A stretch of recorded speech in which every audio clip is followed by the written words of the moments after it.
a flashlight suddenly fell under the bed. I quickly turned it to the other side. Fortunately, when the kidnapper picked it up, he didn't notice me, but one of his partners seemed to sense something and turned the light on.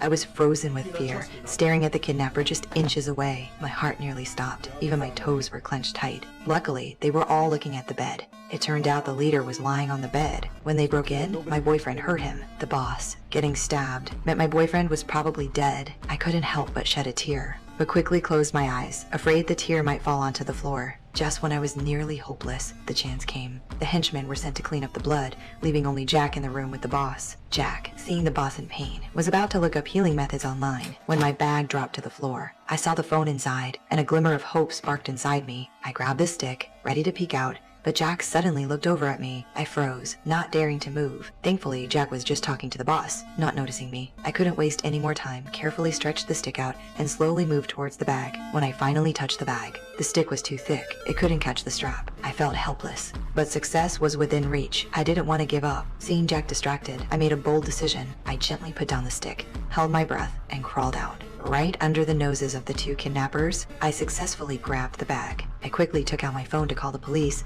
but halfway through the text, the phone died from lack of battery. I was completely hopeless. What made it worse was, I heard Jack's voice, saying the healing method he found was to lift the boss and the bed together. It seemed I was about to be exposed, so I closed my eyes and prepared to accept my fate. Wait there. Your wife, she's a doctor.